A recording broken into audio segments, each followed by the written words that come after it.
Hola, ¿cómo te va? Buenas tardes. Buenas tardes acá, por ahí cuando lo estás viendo es de noche o es de día. Pero bueno, hoy tenemos un programa en donde vamos a estar una persona aquí en el estudio y tres personas en distintos lugares del país. Vamos a estar con Rubén Cortina, que está en Uruguay, aparentemente. Vamos a estar con Gerardo Codina, que es el director de salud de los trabajadores del Instituto del Mundo del Trabajo, gran amigo también.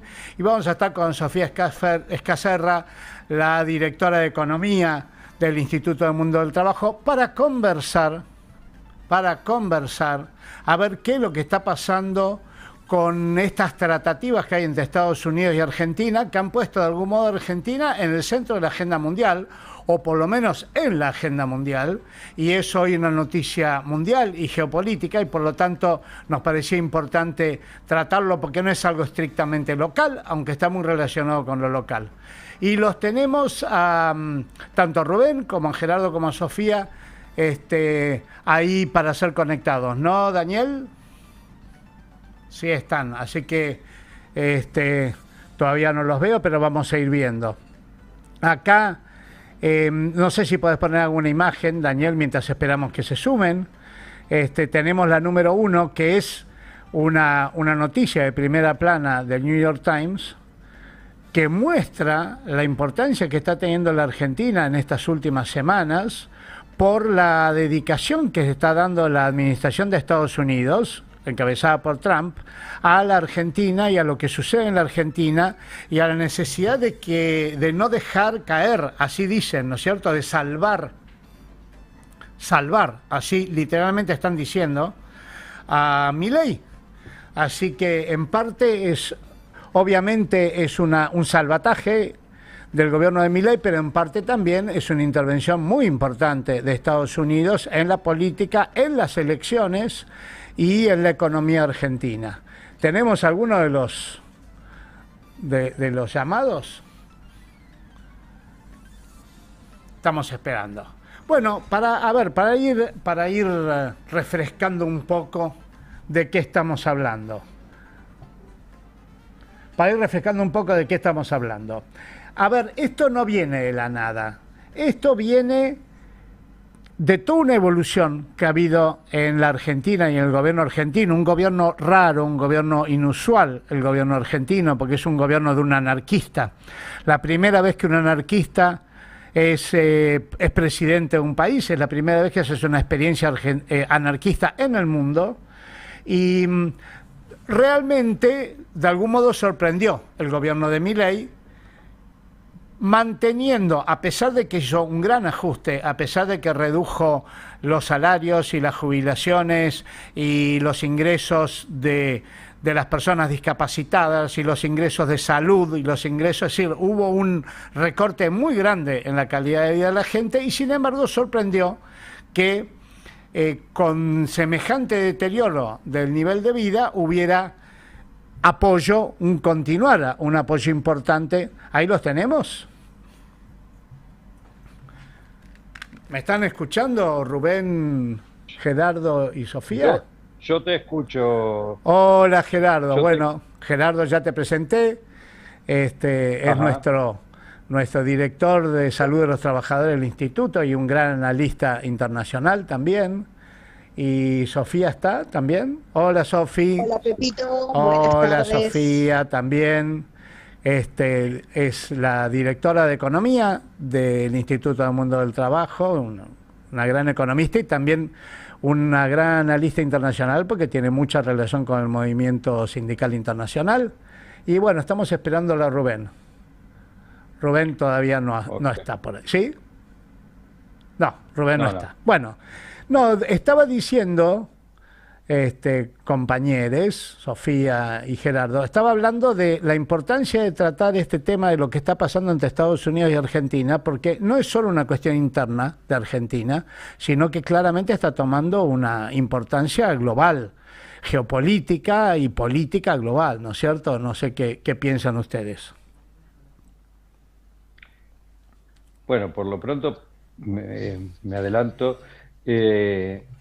Sobre todo tiene mucha significación por el tipo de relacionamiento que propone Estados Unidos con una serie de naciones a las que interpreta en condiciones de subordinación, ¿no?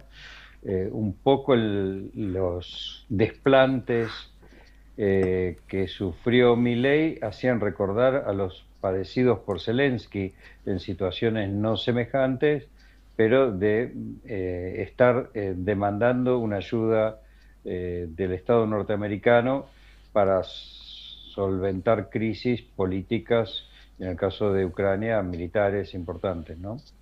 La misma actitud de desprecio y falta de respeto por los países, ¿no? Por las instituciones que son representadas, Se pasa por en arriba, este caso ¿no? por Milei, ¿no? Sí, vos más o menos, Eh, sí. Sí, Gerardo, terminás. no, no, digo, si bien no tuvo un reto en público Milei como lo tuvo Zelensky, la presentación de prensa que hubo Ah, sí. inmediatamente, todo el periodismo estaba detrás de Milei enfocando a Trump, no importó la opinión de Milei. Sí, sí, sí, la imagen es así de sumisión, ¿no? Sí, sí, Milei escuchando lo que el otro decía y el periodismo internacional tampoco reclamando una respuesta, una opinión del presidente argentino, ¿no? Sí.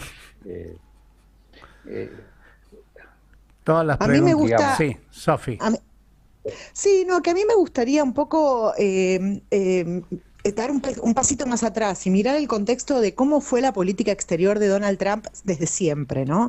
Ya en su primera presidencia veíamos cómo ponía tasas de interés negativas con la Reserva Federal, que la tasa de interés negativa no es otra cosa que ponerle un arma en la cabeza a los países del mundo y decirles, si vos me devolvés tus dólares, yo te voy a cobrar porque vos me los devuelvas, ¿no? Una cosa insólita. Ajá.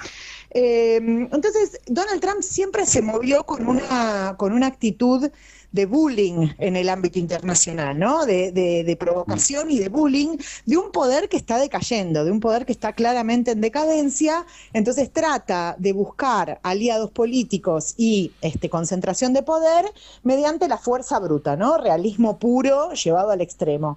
Esto ya lo vimos con las tarifas recientemente. Las tarifas, todo el conflicto tarifario que impulsó Donald Trump, ¿qué era? Era Donald Trump diciendo, yo te subo las tarifas a cambio de tal y tal cosa, y ahí te las bajo, ¿no? Y uno de los pocos países que le dijo, mira, discúlpame, pero no te voy a dar ninguna concesión, fue China. Fue China uno de los pocos países que dijo, no, yo no voy a dar concesiones, y Donald Trump terminó ajustando tarifas a una tarifa más amigable, porque los propios empresarios norteamericanos le decían, mira, este modelo tarifario es insostenible, nos estás haciendo cerrar las empresas, etcétera, etcétera, etcétera. ¿A qué voy con esto? A que el modus operandi de Donald Trump, para mí, desde mi punto de vista, siempre fue el de utilizar los recursos que tiene Estados Unidos para ejercer la fuerza bruta y poner a los países de rodillas a que le den concesiones y le den cosas a Estados Unidos para mantener su hegemonía. Y en este sentido, lo que está pasando ahora con Argentina me parece que va en línea con esa forma de hacer política exterior norteamericana que tiene Donald Trump, ¿no?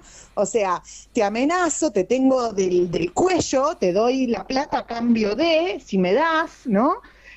Un poco también se relaciona con anuncio rimbombante con sabor a poco, porque en realidad sabe que es todo humo, de la instalación de data centers en la Patagonia y demás, que en definitiva no es más que empresas norteamericanas queriendo salvaguardar sus intereses en la región y utilizando este tipo de acuerdos para decir, bueno, que Argentina entregue, ¿no? Que Argentina entregue y así nosotros nos garantizamos un flow de inversiones, un flow de recursos y demás para seguir haciendo negocios en la región y poder sostener nuestra hegemonía en la región. Y Argentina no es más que un instrumento más, me parece, en esto, ¿no? En esta forma de hacer política que está teniendo Estados Unidos para mantener un poder económico que para mí, desde mi punto de vista, humilde, que puede ser cuestionado, está claramente en decadencia, ¿no? ¿no? O sea, es un país que está dejando de ser hegemón y está utilizando esta forma de hacer política para sostener esa hegemonía en lo económico, en lo tecnológico, en lo financiero, etcétera, etcétera. Y me parece que esto es una jugada más dentro de esa forma de hacer política. Lo que pasa es que a nosotros nos afecta particularmente mucho porque estamos hablando de 40.000 millones de dólares, ¿no? En un país de 45 millones de habitantes, digamos, no es poco dinero, es un monto importante, el que se está endeudando la República Argentina o en el cual se está utilizando para mantener un estatus político, una elección que sabemos muy bien que no depende tanto de un crédito o no de un crédito, sino que depende de otros factores, ¿no? Sí, aclaremos, no sé. Sofi, que cuando vos decís la instalación del data center, te estás refiriendo a ese anuncio que hizo Sam Altman. Sam Altman es como algo así como el gurú máximo de la inteligencia artificial mundial, una persona de extrema confiabilidad a nivel mundial, que anunció que se iba a instalar en Argentina, se iba a realizar una inversión en Argentina de 25.000 millones de dólares, que es una enormidad, para establecer un data center y que, como decís vos, tiene como olor a anuncio trucho, porque no es que OpenAI, que es la empresa que dirige Sam Altman, va a poner esos 25.000 millones, sino que no se sabe bien qué les va a poner y que por lo tanto da la sensación de que es un gran anuncio de tipo electoralista y que probablemente no quede en nada, por lo menos no han precisado nada. Ni siquiera estaba la empresa argentina que iba a poner esa plata o que iba a recaudar esa plata. Es decir, que hay mucho de electoralismo acá, ¿no? Puede haber mucho de electoralismo. Es más, trascendió que parte de ese dinero lo tiene que poner el Estado argentino, o sea, una locura. Claro. ¿Qué decía Gerardo? Sí. Al margen de todo, lo que se ve es una injerencia abierta en el proceso electoral argentino de parte del gobierno de Estados Unidos. Claro, a eso me refería. Por otra parte, un gobierno que por tercera vez tiene que ser salvado. En general, cuando alguien requiere de salvataje es porque se está hundiendo. Te referí las 3 veces a cuando fue al Fondo Monetario y obtuvo esos 20.000 millones adicionales, el de Besen cuando interviene la primera vez y ahora Trump, el de Besen, sí, bueno, el de Besen cuando interviene la primera vez y ahora la segunda vez cuando compra directamente pesos argentinos para mantener el dólar, es decir, apuesta en contra del dólar. Claro, digamos, el juego político de Estados Unidos es absolutamente abierto, brutal y desembosado, pero además de todo en socorro de un aliado político en la región para Estados Unidos que no da pie con bola y no logra estabilizar su propio programa económico, que ya cuando arrancó podíamos anticipar que iba a fracasar y lo único que se está haciendo es prolongar su muerte. Sí, no está claro, me parece a mí, si es una medida geopolítica de Estados Unidos, porque Estados Unidos da toda la sensación de que ha decidido refugiarse en el continente americano, en su patio trasero y refugiarse acá para enfrentar a China, o si es una medida más hasta oportunista, más de inmediata, porque se caía Milei. Hay algunas fuentes que dicen que ese jueves cuando interviene Besen y compra la plata ya se habían acabado las reservas y por lo tanto la posibilidad de una corrida inmediata y de una crisis gravísima de inmediata.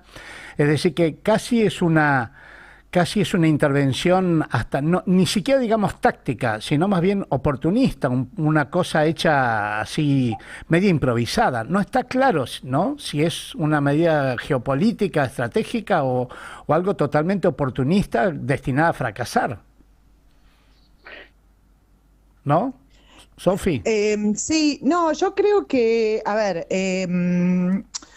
yo creo que o sea, lo que decía antes, que es parte de la forma de hacer política. Creo que Javier Milei va y toca la puerta de Donald Trump pidiendo ayuda. Yo creo que Donald Trump dejó bastante en claro que esto no es importante para la política norteamericana. Para mí lo dejó clarísimo. En la última. Que esto no es importante, que Milei no es importante y que nosotros no somos importantes. Literalmente dijo eso. Claro, pero si Milei viene y toca la puerta, lo voy a aprovechar y lo voy a usar para hacer más negocios y seguir haciendo esta forma de política tipo bullying, como le digo yo, dame a cambio, ¿no? O sea, te doy, pero dame a cambio porque necesito sostener el poder. O sea, la aprovecho para estos fines utilitaristas de expansión de mercado norteamericano y expansión y sacarme los problemas de encima, ¿no? Entonces, los problemas me refiero a China, ¿no? Y a la competencia china. Entonces, aprovecha la situación en función de eso, pero yo creo que a Estados Unidos nosotros no le somos importante, no le interesa jugar este juego a Estados Unidos, no creo que haya un foco en la República Argentina, sí creo que Milei se entregó y dijo, bueno, ya que se entrega, vení y hagamos de esto algo que nos sirva a la política exterior norteamericana, a las viejas formas de Donald Trump, ¿no? Que ya estamos acostumbrados a este tipo de política exterior, porque ya lo hizo en su primera presidencia y lo vuelve a repetir ahora. ¿Cómo? ¿Cómo? No, y que ya lo hizo en su primer presidencia y que lo vuelve a repetir ahora, digo. Sí, tal cual. ¿Y vos cómo lo ves, Gerardo? Claro. La parte electoralista de esto. Porque también hay una sugerencia de que acá hay una geopolítica que tiene que ver con sacar a China de América, ¿no? Hay un objetivo, lo han dicho, también lo ha dicho Bessent con toda claridad, ¿no? ¿Cómo lo ves, Gerardo? Sí, de hecho, una de los condicionantes, tengo entendido, que es que Argentina termine el swap con China, o sea, que China no le dé más plata a los argentinos, ¿no? Eso es una clara intención. Lo que pasa es que yo no sé hasta qué punto, o sea, está bien, nos están usando para sacar a China a América Latina, pero está clarísimo que no la van a poder sacar de Brasil, está clarísimo que hay países que ya tienen, a ver, Brasil tiene una alianza estratégica a través de los BRICS que la sostuvo Bolsonaro y la va a sostener Lula, y si vuelve Bolsonaro alguna vez la va a seguir sosteniendo, o Bolsonaro o la extrema derecha o quien sea, ¿no? O sea, sabemos que la política exterior brasilera se mueve en otros términos, con Itamaraty, que tiene una política exterior más consistente en ese sentido, no suelen cambiar el volantazo de la política exterior de Brasil así de forma tan rotunda. Con lo cual no sé hasta qué punto van a poder sacar a China de América Latina, me parece un título que es demasiado ambicioso.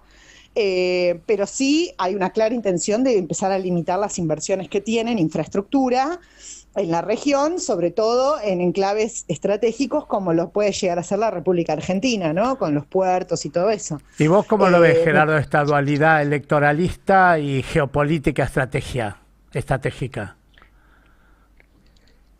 Y digamos, Estados Unidos ha sido bastante claro desde hace un tiempo largo en el sentido de expresar su preocupación por los vínculos crecientes de América Latina con China y de Argentina con China. Más allá de eso, hay una línea histórica de hace muchísimos años de propender a descabezar la posibilidad de un desarrollo científico-técnico autónomo, ¿no? Y aparece un personaje como Milei, que además de todo atrasa ideológicamente, que entiende que el alineamiento acrítico con el bloque occidental más en su versión más agresiva, como es el bloque anglo-sionista, implica estar del lado de los buenos, digamos, para así decirlo. Sí, así lo dijo. Lo dijo. ¿No? Y que eso permite aventajar no solo políticamente, sino científicamente y desde el punto de vista del desarrollo a los demás. Y es exactamente al revés. Es exactamente al revés, por lo menos para América Latina. En todo caso, si existe algún tipo de alianza que permite pensar en la posibilidad de generar un desarrollo autónomo, tiene que ver con construir relaciones de igualdad con otros países, entre ellos con China. Claro, no solo con China. No solo con China, no solo con China. Los BRICS hubiera sido una excelente oportunidad que fue desaprovechada por este gobierno apenas iniciado su gestión. Hubiera sido una excelente oportunidad. No rechazó Arabia Saudita la posibilidad de integrar a los BRICS. Ahí estaba viendo, sí, claro, ¿viste? Nos colocamos a la derecha de Arabia Saudita. Ahí estaba viendo, Sofi, que China prohibió o decidió no importar más soja desde Estados Unidos. Esto está produciendo una crisis, un colapso completo del agro norteamericano, pero que al mismo tiempo eso benefició muchísimo a los países de América Latina, sobre todo Brasil, que hoy casi tiene el 90% de lo que le vende la soja que le venden a China, la provee Brasil. Y pensaba que de algún modo esto es una oportunidad perdida para Argentina, porque si bien le sigue vendiendo a China, pero no recibe las inversiones de infraestructura, no recibe tecnología, no recibe toda esa segunda parte de negociación, ¿no? ¿Cómo lo ves eso vos, Sofi, la parte esta de económica? Bueno, mira, vos sabés que yo el mes pasado estuve por la Organización Mundial de Comercio, se hizo el foro público en esa oportunidad. Y el foro público, en teoría, la temática que se iba a hablar era sobre la economía digital, ¿no? ¿Dónde sobre se la hizo? economía digital. ¿Dónde se hizo? En Ginebra, en Suiza, en la sede central de la OMC. Sí.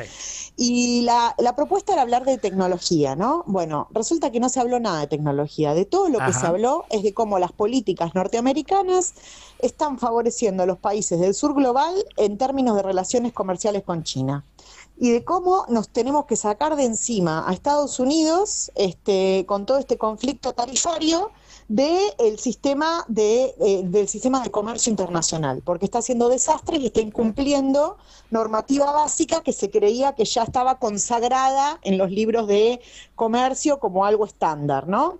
Entonces, es muy cómico. ¿Por qué? Porque, por ejemplo, uno de los jueces del sistema de solución de controversia de la OMC, lo escuché en un panel, o sea, un tipo completamente de derecha, liberal, ¿no? Promotor del sistema de comercio y de los acuerdos de libre comercio y demás, diciendo que los países en vías de desarrollo deberían aliarse estratégicamente en contra de Estados Unidos, firmar un acuerdo de forma urgente con China, empezar a comerciar con Asia y olvidarse del eje anglosajón norteamericano, que solamente vino a destruir todo lo que el multilateralismo había construido durante décadas, ¿no? O sea, una cosa realmente, o sea, terminan por defender el multilateralismo, terminan diciendo, pero saquémonos de encima a estos yanquis, sacarlos de la agenda global. O sea, es muy llamativo cómo Donald Trump, dando estos manotazos de ahogado, tratando de sobrevivir arruinan los negocios. Multilateral, termina hundiéndose solo, o sea, termina arruinando los negocios del mundo. Y el mundo diciendo, es muy curioso, pues si lo pones en términos de un playground, ¿no? De un patio de recreos de un colegio, es como si estuvieran todos los nenes jugando y viene un matón a romper los quinotos, a sacarte el celular, tirártelo al piso, rompértelo y demás, y estamos todos viendo cómo nos sacamos de encima al matón porque queremos ir a jugar con el nene que está allá, que tiene una tecnología alucinante y tiene la última Nintendo, y queremos ir a jugar con el nene. Y cuando vamos a jugar con el nene y le tocamos la puerta y le decimos, che, podemos jugar con vos porque el matón no nos deja en paz, el nene te mira y te dice, sí, voy a ver si juego con vos, no sé, espérame ahí, espero tranquilo sentado, ¿no?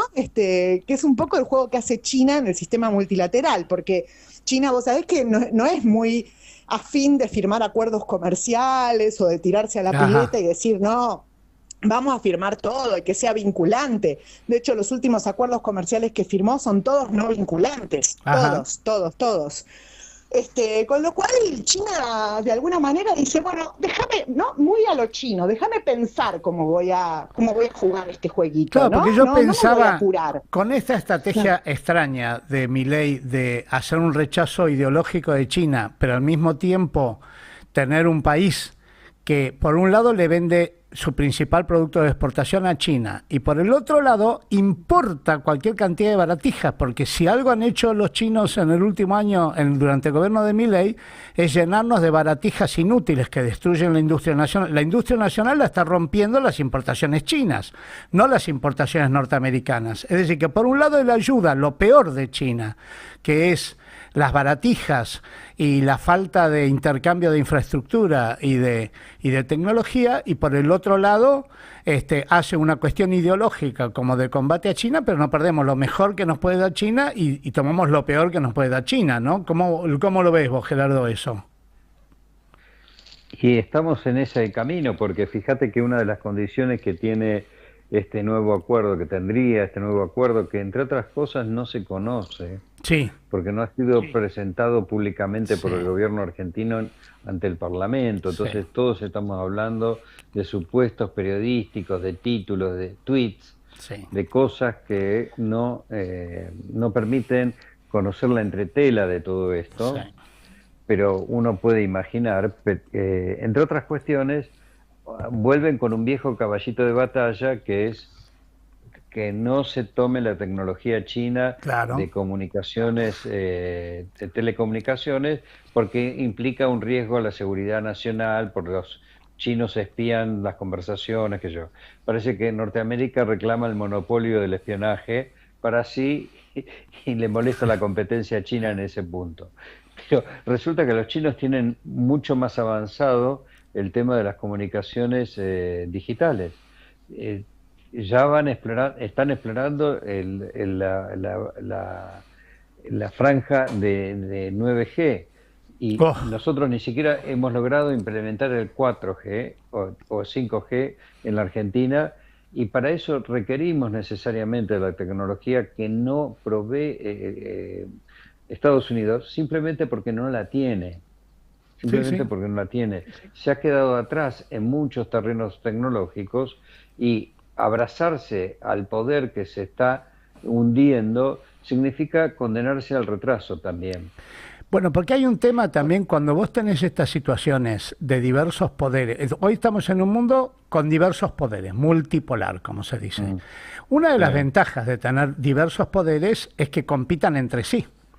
Porque sí, sí. obviamente a los débiles siempre le conviene que el poder esté dividido. Viste que la división del poder, que es una vieja cosa que viene Ujú, desde el origen del liberalismo, justamente dividís a los poderosos porque ganan poder los menos poderosos. Pero si Estados ujú, Unidos nos exige que no competir con China, y entonces siempre tenemos que elegir el mm, producto norteamericano y nunca el producto chino, obviamente no estás en condiciones de hacerlos competir, de hacerlos bajar costos, de mejorar sus calidades, ujú, adquirir lo que sea mejor, las transferencias de tecnología, que en esto es crucial. ujú. Entonces tenés un mundo multipolar, pero no podés aprovechar la ventaja que tiene para los no poderosos un mundo multipolar, ¿no? Claro. Sofi, Y eso, perdón, Gerardo, sí. no, no, No, digo que eso implica hipotecar también nuestro futuro, ¿no? Claro, sí, viste. Sofi, sí, Sofía, ¿cómo andás?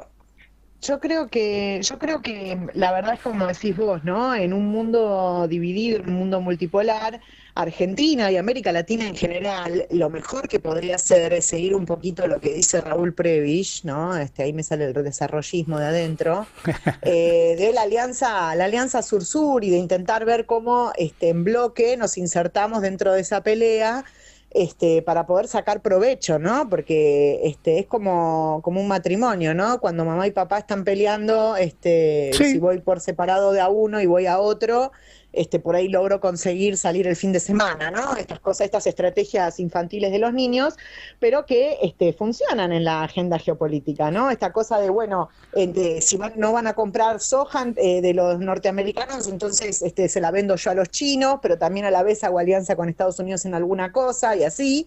Y nosotros estamos metidos en una ideología ridícula, la cual nos está llevando el gobierno entreguista, donde parece que tenemos que estar subordinados a este bullying que hace Estados Unidos y lo hacemos con gusto y con placer, ¿no? O sea, vamos felices a que nos matonee este país que encima está en clara decadencia y que todos los países del sur global están viendo cómo se lo sacan de encima para poder hacer negocios con China, porque saben que ahí es donde viene la plata, donde de ahí viene la infraestructura. Después podemos cuestionar qué tipo de infraestructura, cómo, ¿no? sí, hay que Todas las negociar, reservas, hay todas que las reservas que negociar. tenemos respecto de la seguridad, bueno, sí, obviamente hay que negociar, hay Lo que ver en primero qué que habría que condiciones y todo. negociar con los chinos, lo primero que habría que negociar es que no destruyan la industria nacional.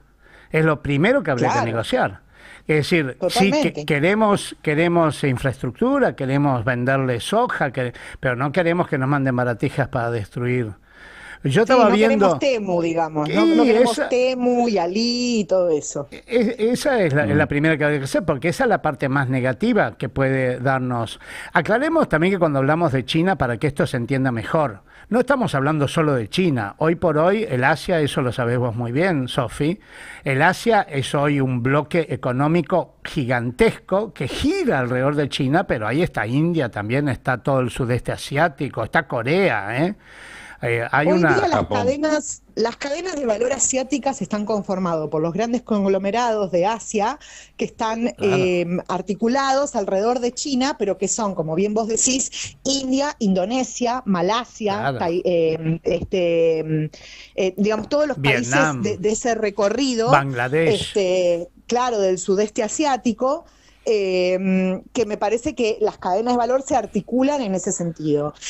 Yo tuve la suerte, tuve el privilegio de poder viajar hace poquito a Malasia y la verdad es que el nivel tecnológico que uno ve en esos países es impresionante, o sea, es de otro planeta, ¿eh? O sea, sentís que realmente viven otra realidad estas personas. A pesar de la pobreza, a pesar de las cosas que suceden, porque en Indonesia la pobreza es muy grande, porque es un país de 300 millones de personas en una islita, Más un grande que complejo de Brasil. islitas. Claro, en superficie no tiene casi nada. Está bien, son más de 1000 islas, pero son todas islas diminutas, Sí. que las recorres en una hora, digamos, Ajá. se entera la isla, y sin embargo tienen un nivel tecnológico realmente asombroso, ¿no? Entonces, y esto es porque China está articulando esas cadenas de valor y porque cuando vos comerciás con China, en realidad no comerciás con China, comerciás con todo el sudeste asiático, comerciás, porque de ahí sale la tecnología y de ahí sale la producción, ¿no? O sea, sabemos que ninguna empresa ya produce en un solo país, en una sola fábrica. Eso no existe, eso es de la primera revolución industrial, ¿no?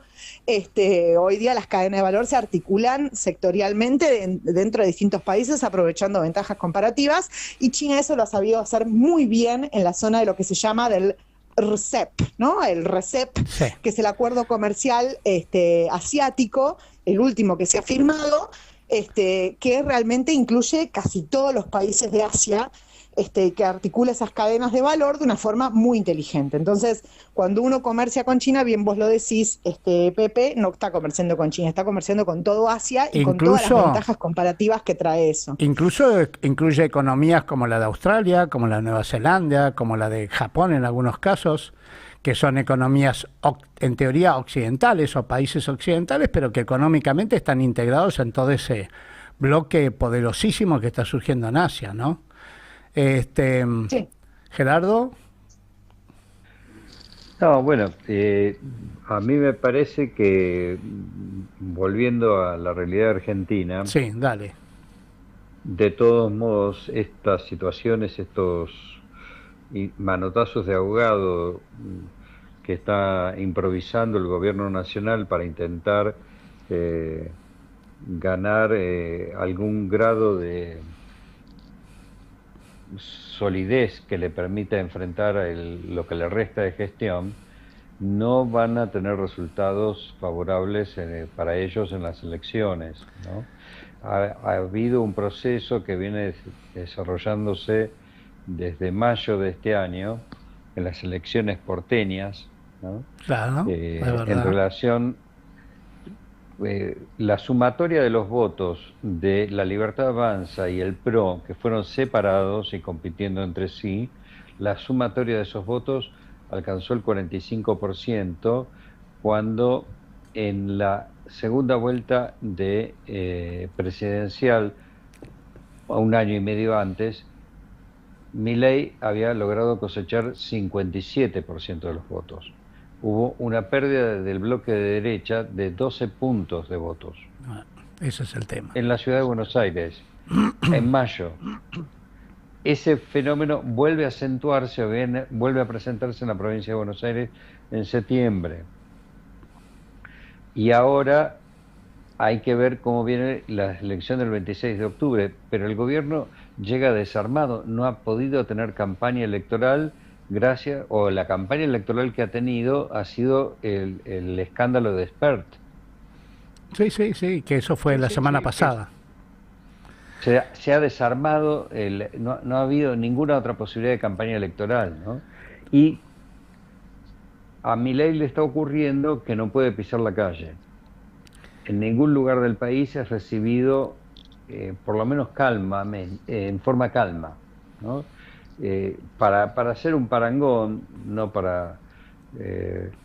cuando ganó Macri y le inició una recorrida por la provincia de Buenos Aires, Kicillof, que iba solo con el Clio que manejaba Bianco, y ponían el megáfono en la esquina de la Plaza del Pueblo.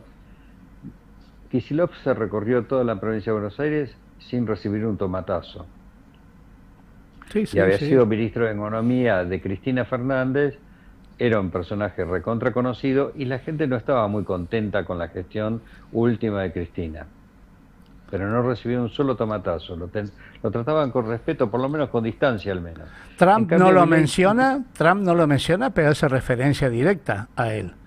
Y prácticamente amenazó al pueblo argentino de que si llegaban a votar nuevamente por el peronismo, directamente él se atribuyó, él personalmente, él no va a apoyar más al pueblo argentino, a la Argentina, lo cual indica también, por un lado, bueno, esa cosa megalómana de Trump de creer que si él le habla directamente al pueblo argentino lo va a oír y va a cambiar su voto por el que Trump le diga, pero por el otro lado me parece que indica algo de lo que habíamos hablado antes, ¿no? Esa cosa de salir urgente porque se cae Milei para tratar de que Argentina no se le vaya de las manos, ¿no? Algo así. Claro. Sí, sí. Sofi. Sí. Sí, algo así, yo estoy de acuerdo y lo que veo también es también una lectura muy equivocada del pueblo argentino, en el sentido de que yo siempre digo, los que te cambian una elección, los que realmente te dan vuelta una elección, no son ni los convencidos de un lado ni los convencidos del otro. O sea, yo nunca voy a convencer a un mileísta de que no vote a Milei. Se tiene que dar cuenta solo con el tiempo, con los años, o jamás se dará cuenta, y es muy difícil convencer a un peronista o una persona de ideas más progresistas de que vote a Milei, digamos, es muy difícil.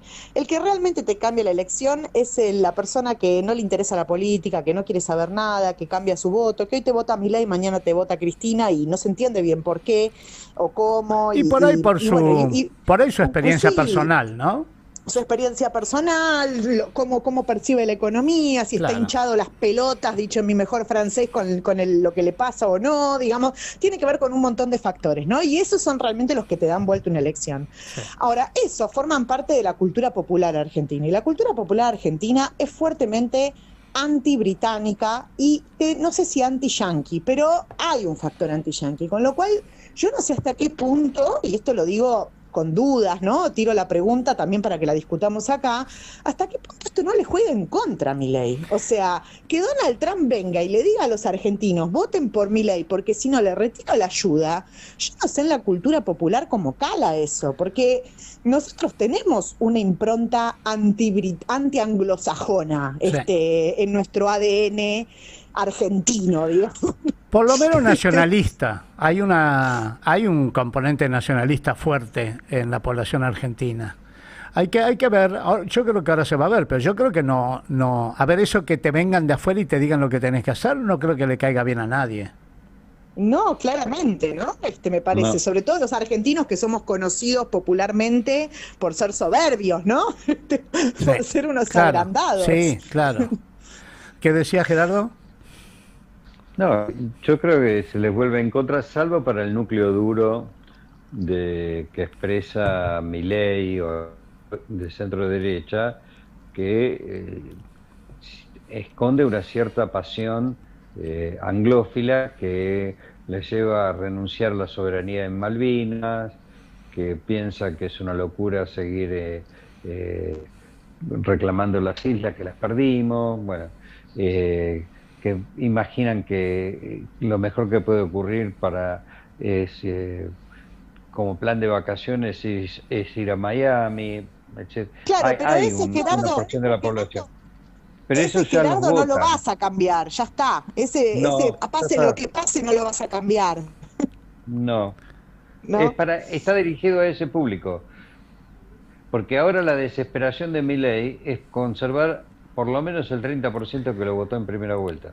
Y ahí creo que también hay otro tema que no sé si lo está viendo del todo bien Milei o si los estrategas de Milei lo están viendo, que es que ese núcleo duro de él no son solamente los influencers exitosos de la derecha. Hay, por lo menos es mi experiencia personal con los pibes de los sindicatos, son muchos varoncitos de 25, una cosa por el estilo.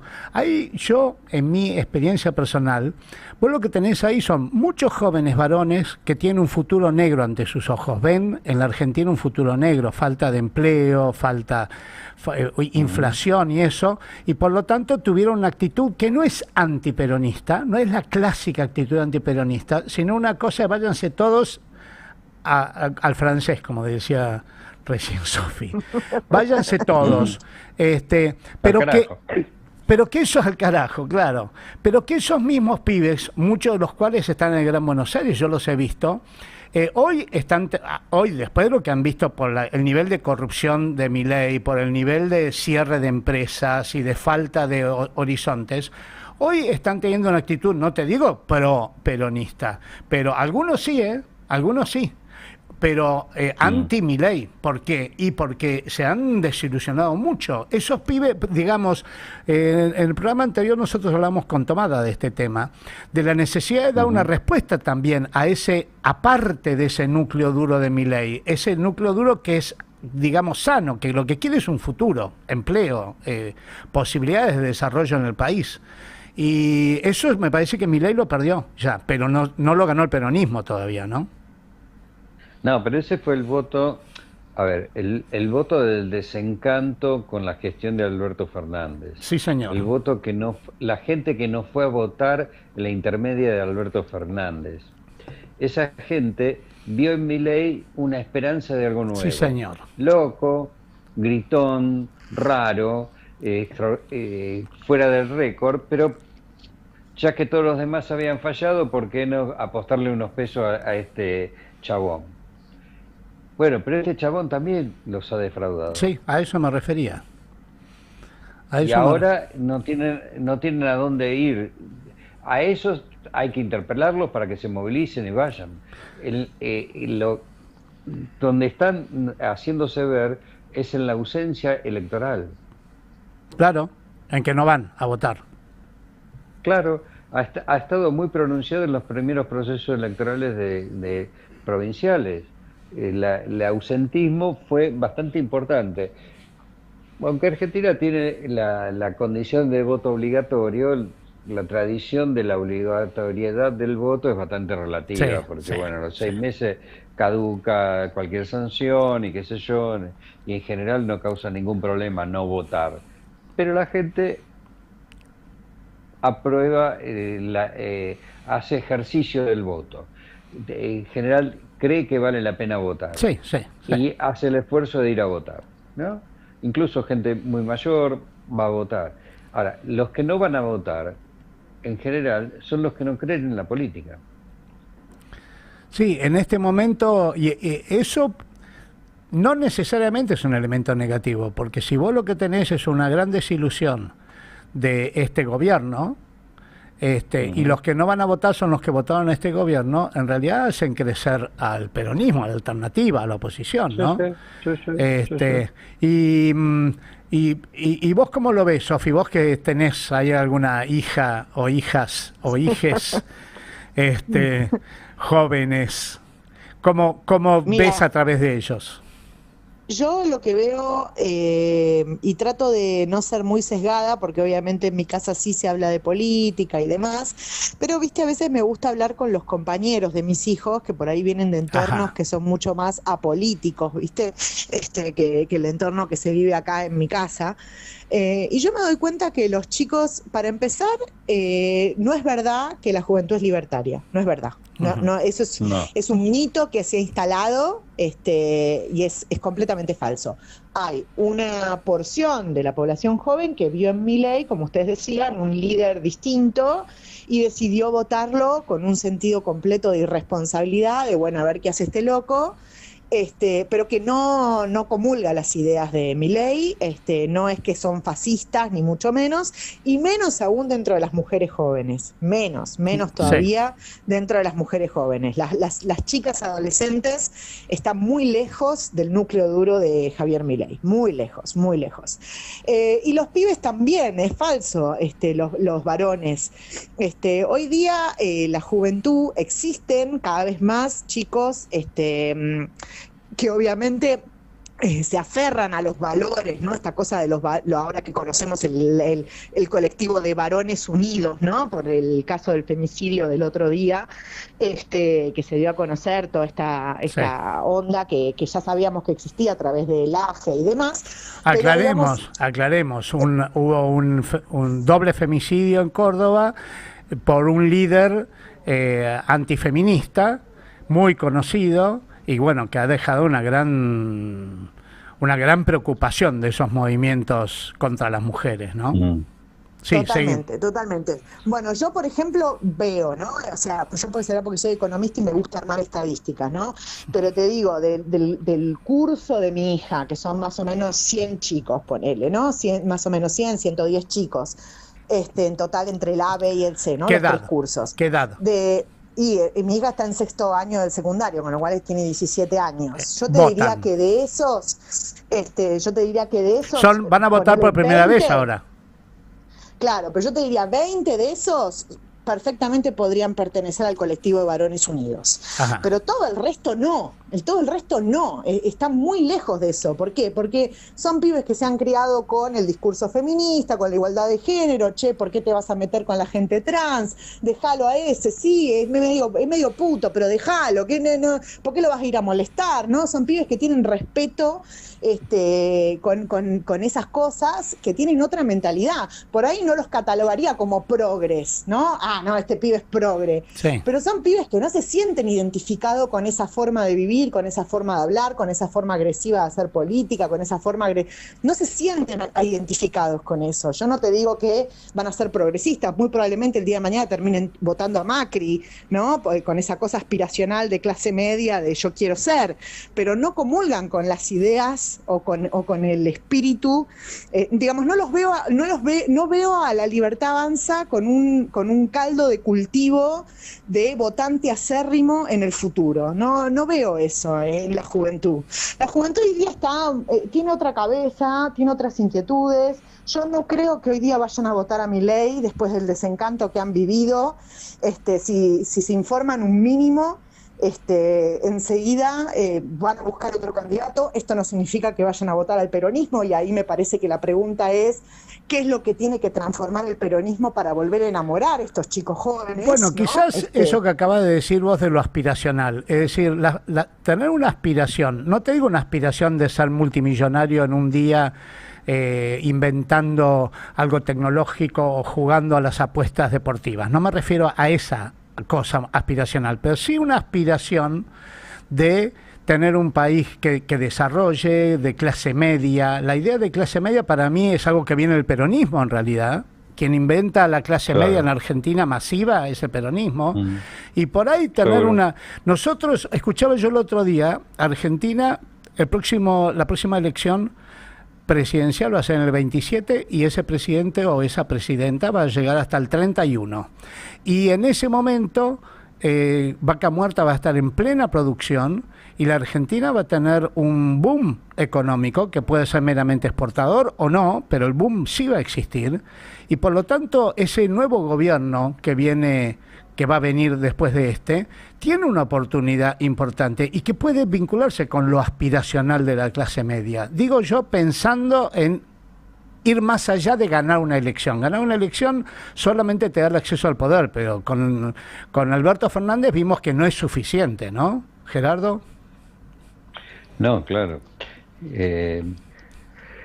Pensar que no se trata de mejorar continuamente las condiciones de vida de la mayoría de la población y a su vez abrir las puertas al desarrollo del país y asegurarlo, es un grave error. Alberto tuvo aparte la dificultad de bailar con una situación muy difícil que fue la pandemia y que dejó una secuela muy importante de rechazo a la intervención estatal en una parte de la población que sintió que se le restringía la libertad, ¿no? Sí. Hay toda una trastienda de herencia ideológico-cultural que quedó ahí asentada. Entre otras cosas, perdimos una característica muy importante que tenía nuestro país, que es que la alta cobertura de la vacunación, ¿no? Se dio toda una manifestación de rechazo frente a las medidas que se adoptaron en relación con la pandemia, que entre otras consecuencias ha tenido el rechazo de las vacunas, ¿no? Sí, señor. Se ha creído en toda la campaña de desacreditar a las vacunas. Ahora, esta idea de que haciendo una gestión anodina y en todo caso trampear con el cumpleaños de Fabiola, la gente se sintió trampeada. Sí, claro. Si a todos nos dicen que nos quedemos en casa y que no nos reunamos y que y ellos hacen la fiesta, me están tomando el pelo. Y ese fue un quiebre en el contrato de confianza que al principio de la pandemia fue muy sólido. El gobierno de Alberto Fernández había logrado niveles de aceptación muy altos en ese momento y luego lo perdió brutalmente y no logró recomponerse en ningún momento después de eso. Y me parece que con Milei pasa algo parecido dentro de su propia lógica discursiva. Él había prometido una dolarización que llega de la peor manera, con una intervención del gobierno norteamericano para salvarle el pellejo. Sí. Sí, Sofi, tenemos 30 segundos más. Cerrá el programa, por favor. ¿Yo cierro el programa? Sí, voy a cerrar el programa. Yo digo chau. No, yo creo que les agradezco este ratito de diálogo. La verdad que está buenísimo pensar estas cosas. Me parece que lo que tenemos que tratar de llevarnos es, porque ya las cosas que están pasando ahora son las cosas que suceden, viene una elección, todos tenemos esperanza de que sabemos lo que va a pasar y que ojalá el pueblo argentino despierte y no se deje mandonear ni patotear por Estados Unidos.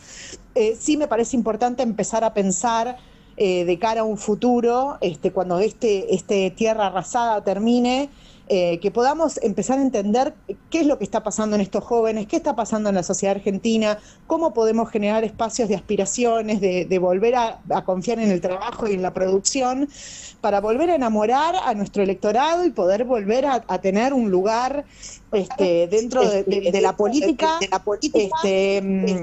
que nos lleve a poder enalborar la bandera del trabajo en alto, ¿no? Que me parece que es lo que siempre ha hecho el peronismo y que un poco se perdió en estos últimos años, porque no por culpa del peronismo, sino porque se vació de contenido el concepto, la palabra, y qué entendemos por trabajo y qué entendemos por producción y qué entendemos por soberanía. Bueno, cerramos así, Sofía. Bueno.